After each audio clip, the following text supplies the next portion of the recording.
എല്ലാവർക്കും നമസ്കാരം.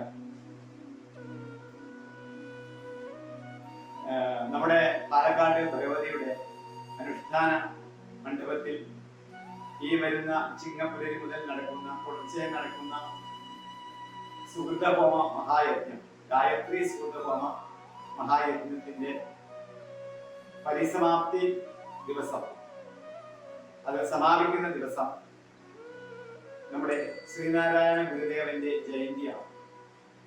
ശ്രീനാരായണ ഗുരു ജയന്തിയാണ്. അതേ ദിവസം സാധാരണ ഗതിയിലുള്ള ഗണപതി ഹോമം, അതോടൊപ്പം തന്നെ ഈ സുഹൃത ഹോമത്തിന്റെ 1-ാം ആവർത്തി, 2-ാം ആവർത്തി, 3-ാം ആവർത്തി, അതിനുശേഷം ശ്രീനാരായണ ഗുരുദേവന്റെ ജയന്തി ആയതുകൊണ്ട് പ്രത്യേക പരിപാടിയായിട്ട് ഗുരുദേവന്റെ ദർശനങ്ങളെ കുറിച്ചും അതുപോലെ അദ്ദേഹത്തിന്റെ കൃതികളുടെ ആലാപനം, അതുമായി ബന്ധപ്പെട്ട കാര്യങ്ങളുടെ ലഘുവായുള്ള പ്രഭാഷണങ്ങൾ എന്നിവ കൂടി ഉൾപ്പെടുത്തിക്കൊണ്ട് ഒരു ഗുരുദേവ ജയന്തി സമർപ്പണമായിട്ട് അത് നിർവഹിക്കുക. അതിന് പ്രത്യേകിച്ച് കാരണങ്ങളുണ്ട്. കാരണം ഈ ഗുരുദേവ ജയന്തി ദിവസം നമ്മൾ സമാപിക്കുന്ന ദിവസം ശ്രീനാരായണ ഗുരുദേവനെ സംബന്ധിച്ചിടത്തോളം നമ്മുടെ ചിന്താമണ്ഡലത്തെ, പ്രത്യേകിച്ച് മലയാളിയുടെ ലോകബോധത്തെയും അതോടൊപ്പം തന്നെ ഈ പ്രപഞ്ചബോധത്തെയൊക്കെ വളർത്തി വലുതാക്കിയ ഒരു മഹാമുനിവര്യനാണ്. ആധുനിക ദശയിലെ ഋഷിയാണ് ശ്രീനാരായണ ഗുരുദേവൻ. ആ അർത്ഥത്തിൽ അദ്ദേഹം പിൻപറ്റിയിട്ടുള്ള ദർശനങ്ങളും ചിന്താഗതികളും സാധാരണ മനുഷ്യർക്ക് എത്ര കണ്ട് ആത്മീയമായിട്ട് ഉത്കർഷം അല്ലെങ്കിൽ ഉയർച്ച ഉണ്ടാക്കാൻ സഹായമായി എന്നുള്ളത് നിങ്ങൾക്ക് എല്ലാവർക്കും അറിയാം. അതുകൊണ്ട് തന്നെ സാധാരണ മനുഷ്യർക്ക് വേണ്ടിയുള്ള ഈ ഗായത്രി യജ്ഞത്തിൽ ലോകഗുരുവായ, ലോകത്തുള്ള എല്ലാ സാധാരണ മനുഷ്യരുടെയും ഗുരുവായ, ജഗദ്ഗുരുവായ ശ്രീ നാരായണ ഗുരുദേവന്റെ ദർശനത്തെ കുറിച്ചാണ് ഞങ്ങൾ ചിന്തിക്കണമെന്ന് വിചാരിക്കുന്നത്. തികച്ചും സ്വാഭാവികമായി വന്നു ചേർന്ന ഒരു ചിന്തയാണ്. മുൻകൂട്ടി അങ്ങനെ അത് പ്ലാൻ ചെയ്ത ഒരു സംഭവമായിരുന്നില്ല. അത് 4-ാം ദിവസം നോക്കുമ്പോഴാണ് ഗുരുജയന്തി എന്ന് കാണുന്നത്. സ്വാഭാവികമായും ആലോചിക്കുമ്പോൾ നമുക്കറിയാം ഗുരുദേവന്റെ ദർശന പദ്ധതികൾ, അദ്ദേഹത്തിന്റെ സാമൂഹ്യ നവോത്ഥാന രംഗത്തുള്ള സംഭാവനകൾ, അതോടൊപ്പം തന്നെ അദ്ദേഹം കൊണ്ടുവന്നിട്ടുള്ള പുതിയ നവ അദ്വൈത ബോധം മുതലായവ. അതിൽ നമ്മൾ ആദ്യം എടുക്കുന്നത്, നമ്മൾ പിൻപറ്റുന്നത്, അദ്ദേഹത്തെ നമ്മൾ ഇതിൽ ആചാര്യനായിട്ട് പരമഗുരുവായിട്ട് കരുതിക്കൊണ്ട് മുന്നോട്ട് പോകുന്നത് പ്രകൃതിയും ഗുരുദേവനും തമ്മിലുള്ള ബന്ധത്തിൽ ഉറച്ചു നിന്നുകൊണ്ടുള്ള ചിന്തയില്ല. അപ്പൊ ഗുരുദേവന്റെ തന്നെ ജീവിതത്തിലെ പല പല ഘട്ടങ്ങൾ നമ്മൾ കാണാം. അപ്പോ അതില് സാധാരണ മനുഷ്യർക്ക് വേണ്ടി അദ്ദേഹം ചെയ്തിട്ടുള്ള പ്രതിഷ്ഠകൾ, അപ്പൊ അതുമായി ബന്ധപ്പെട്ടിട്ട് ചേച്ചി അതിനെ പറ്റി പറയും. ഈ ഗുരുദേവന്റെ ദർശനങ്ങളുമായി ബന്ധപ്പെട്ട വർഷങ്ങളായിട്ട് ഈ രംഗത്ത് പ്രവർത്തിച്ച് ഗുരുദേവന്റെ ദർശനങ്ങൾ, ഉത്ബോധനങ്ങളെ സാധാരണ മനുഷ്യരുടെ എത്തിക്കുന്ന പ്രവർത്തന പദ്ധതിയായി മുന്നോട്ട് പോകുന്ന രണ്ടുപേരാണ് എന്റെ രണ്ട് ഭാഗത്തേക്ക് ഇരിക്കുന്നത്. അപ്പോ ഗുരുദേവൻ പ്രതിഷ്ഠിച്ചിട്ടുള്ള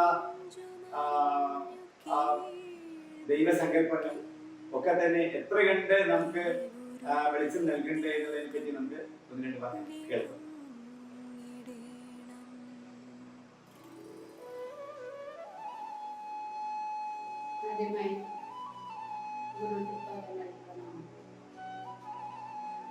എൻ്റെ പേര് സുശീല ഉണ്ണികൃഷ്ണൻ. പാലക്കാട് ജില്ലയിലെ പാലക്കാട് വെസ്റ്റ് യൂണിയന്റെ വനിതാ സംഘം പ്രസിഡന്റാണ്. കുറെ വർഷങ്ങളായിട്ട് SNDP എന്ന ഈ പ്രസ്ഥാനത്തില് പല യൂണിയനായിട്ട് ശാഖകളായിട്ട് ഇതിപ്പോ യാദൃച്ഛയായിട്ട് മാഷ പറയണ്ടായി യാദൃച്ഛികമായിട്ടാണ്, സത്യമാണ്. ഞാൻ യാദൃച്ഛികമായിട്ടാണ് എനിക്കിതിലൊരു അവസരം കിട്ടിയത്. അതായത് സുഹൃതഹോമം. സുഹൃതഹോമം എന്ന് പറഞ്ഞാൽ എന്താണെന്ന് തന്നെ ഞാൻ ഇപ്പോഴാണ് പഠിച്ചത്. നമ്മള് ഗുരുദേവനെ കുറിച്ച് പഠിക്കുന്നുണ്ട്, സംഘടനയെ കുറിച്ച് പഠിക്കുന്നുണ്ട്. പക്ഷെ എങ്കിലും സുഹൃതഹോമം എന്താണെന്നുള്ളത് മാഷ് നമ്മുടെ സിന്ധുജി അദ്ദേഹം വന്ന് ഞങ്ങൾ പരിചയപ്പെടാനിടയായി. പരിചയപ്പെട്ടതിന് ശേഷം ഇതിനെക്കുറിച്ച് പറഞ്ഞു. അപ്പൊ അതില് ഗുരുദേവനെ കുറിച്ച് കൂടെ ഗുരുദേവനെ കൂടെ ഉൾക്കൊള്ളിക്കണം. അദ്ദേഹത്തിന്റെ ശക്തി അതുകൂടെ ഇതില് ഉൾക്കൊള്ളിക്കണം. അല്ലാതെ നമ്മൾ എന്ത് ചെയ്താലും അത് വിജയിക്കില്ല എന്നുള്ളൊരു തോന്നല് കൂടെ എല്ലാവർക്കും പറഞ്ഞു. അത് ഗുരുദേവന്റെ ഒരു അനുഗ്രഹം കൂടെയാണ്. അതുകൊണ്ട് നമ്മള് ഗുരുദേവനെ വിചാരിച്ചുകൊണ്ടും പ്രാർത്ഥിച്ചുകൊണ്ടും എന്നും മനസ്സിൽ ഗുരുദേവനെ പ്രാർത്ഥിച്ചുകൊണ്ട് നമ്മൾ മുന്നോട്ട് പോകണം. അപ്പൊ ഗുരുദേവൻ എന്ന് പറഞ്ഞാൽ ഗുരുദേവൻ എല്ലാവരും പറയും അതൊരു മനുഷ്യനല്ലേ എന്ന്. പക്ഷെ അല്ല, അത് യുഗപുരുഷനാണ്, സാക്ഷാത് യുഗപുരുഷൻ. അദ്ദേഹത്തിന് ഒരുപാട് ദൈവങ്ങളിൽ നിന്ന്, പരമശിവനിൽ നിന്നും സുബ്രഹ്മണ്യ സ്വാമിയിൽ നിന്നും ദേവിയിൽ നിന്നും എല്ലാവരിൽ നിന്നും, എന്തിന് നമ്മുടെ ഗുരുവായൂരപ്പൻ കണ്ണൻ ശ്രീകൃഷ്ണനോട് കൂടെ ആ സ്വപ്നത്തിൽ ഓടിക്കളിച്ച് നടന്ന ഒരു അനുഭവം കൂടെ ഭഗവാൻ ശ്രീനാരായണ ഗുരുദേവൻ ഉണ്ടായിട്ടുണ്ട്. പരമശിവൻ നേരിൽ അനുഗ്രഹീതനായ ഭഗവാൻ ശ്രീനാരായണ ഗുരുദേവനാണ് എന്നാണ് എനിക്ക് ഈ അവസരത്തിൽ പറയാനുള്ളത്. നമ്മളെല്ലാവരും ഗുരുദേവനെ വന്നിട്ട് എല്ലാ ദൈവങ്ങളും നമ്മൾക്ക് വേണം, എല്ലാ ശക്തി ഒരേ ഒരു ശക്തിയുള്ളൂ. എങ്കിലും പല വിധത്തിൽ നമ്മൾ മനുഷ്യനാണല്ലോ. അതുകൊണ്ട് പല വിധത്തിലും ഓരോ വ്യക്തികളും ഓരോ ദൈവങ്ങളായി കണ്ടുകൊണ്ട് നമ്മൾ പ്രാർത്ഥിക്കുകയാണ്. അതായത് നമ്മളിപ്പോ കണ്ണാടി പ്രതിഷ്ഠ നടത്തിയിട്ടുണ്ട് അല്ലേ? അതെന്താണ് കണ്ണാടി പ്രതിഷ്ഠ? എന്താണ്? നമ്മുടെ ശബരിമലയിൽ തത്വമസീനെ എഴുതിയിട്ടുണ്ട് അല്ലെ? ആ തത്വമസി എന്ന് പറയുന്നത് തന്നെയാണ് ശ്രീനാരായണ ഗുരുദേവൻ പറഞ്ഞിട്ടുള്ളത്. ജനങ്ങളോട് പറഞ്ഞു, നിങ്ങൾ ആ കണ്ണാടിയുടെ മുന്നിൽ പോയി നിന്നാൽ കാണുന്നത് ആരെയാണോ കാണുന്നത് അത് തന്നെയാണ് ഈശ്വരൻ എന്നാണ് ഗുരുദേവൻ പറഞ്ഞിട്ടുള്ളത്. തത്വമസിയുടെ ഏറ്റവും ലളിതമായിട്ടുള്ള ഒരു ആവിഷ്കാരമാണ് അഹം ബ്രഹ്മാസ്മി തത്വമസി നമ്മൾ പറയും. അപ്പൊ അത് വളരെ കൃത്യമാണ്. ചേച്ചി പറഞ്ഞ പോലെ നമ്മളെ സാധാരണ മനുഷ്യർക്ക് മനസ്സിലാവണമെന്നുണ്ടെങ്കിൽ ഈ പറഞ്ഞ പ്രതിഷ്ഠ ആരാധനയിലേക്ക് ഈ തത്വത്തെ കൊണ്ടുവരണം എന്നുള്ളത് കൊണ്ടാണ് ഗുരു ആ ഒരു പ്രതിഷ്ഠാകർമ്മം നിർവഹിച്ചത്. ഇതുമായി ബന്ധപ്പെട്ടിട്ട് നമ്മളിപ്പോ അവിടെ എന്തൊക്കെയാണ് ചെയ്യേണ്ടത് എന്നുള്ളത് കൂടി ഒന്ന് പറയാം. ഇപ്പൊ നമ്മള് ഗുരുവിന്റെ ദർശനവും പ്രതിഷ്ഠാ സങ്കല്പവും പറഞ്ഞു. അപ്പൊ അവിടെ ഭഗവതിയുടെ ഒരു പ്രതിഷ്ഠയുണ്ട്, ഒപ്പം തന്നെ ഗായത്രിയുടെ യജ്ഞമാണ് നടക്കുന്നത്. നമ്മളെ സംബന്ധിച്ചോളം, ഗുരുവിനെ സംബന്ധിച്ചോളം ഗുരുദർശനം, ഗുരുദേവൻ ഈ പ്രകൃതിയുമായി ബന്ധപ്പെട്ടുകൊണ്ടുള്ള ഗുരുദർശനങ്ങളാണ് സമൂഹത്തിനും രാജ്യത്തിനും മനുഷ്യരാശിക്ക് നൽകിയിരിക്കുന്നത്. അപ്പൊ അതെന്താണോ അത് നമുക്ക് അവിടെ ആ ദിവസം സ്മരിച്ചുകൊണ്ട് ചെയ്യുന്നത്. അത് ഒരു ഫിലോസഫർ എന്ന നിലയിൽ വളരെ ഉയർന്ന തലത്തിലാണ് ഗുരുവിന്റെ നിലപാട്. പക്ഷെ അദ്ദേഹം ജീവിച്ച നൂറ്റാണ്ടും ജീവിച്ച സമൂഹവും ജീവിച്ച സമകാലിക സമൂഹമൊക്കെ അത്രയ്ക്കും ഉയർന്ന് ചിന്തിക്കുന്ന ഒരു അവസ്ഥയിലല്ല.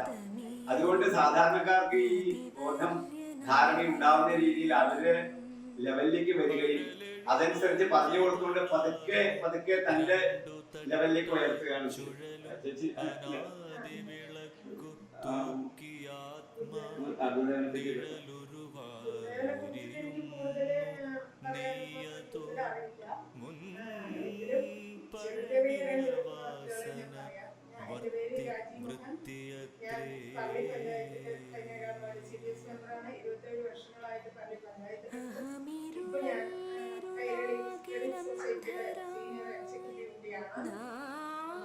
എനിക്ക് പറയാനുള്ളത്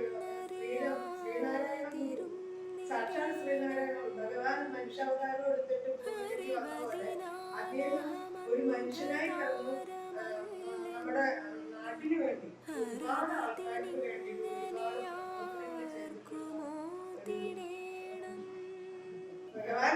അറിയില്ല. അതിലേക്ക് പറയാം. ഞാൻ പറയുന്നു, ഗുരു തന്നെയാണോ? ഗുരു അത് തന്നെയാണോ ഭഗവാൻ?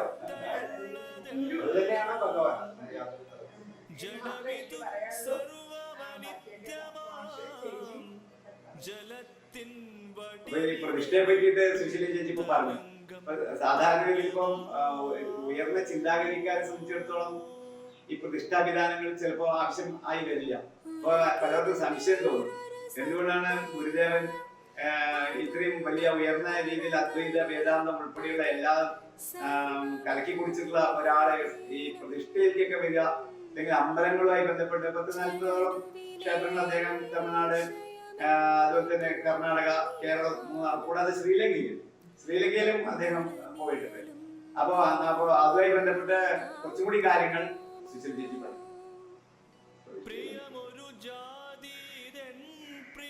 ഗുരുദേവൻ ആദ്യമായി പ്രതിഷ്ഠിച്ചത് ശിവലിംഗം, അതായത് അരുവിപ്പുറം ശിവപ്രതിഷ്ഠയാണ് നടത്തിയത്. അത് എന്തിനു വേണ്ടി എന്ന് ചോദിച്ചാൽ, തിരുവനന്തപുരത്ത് അദ്ദേഹം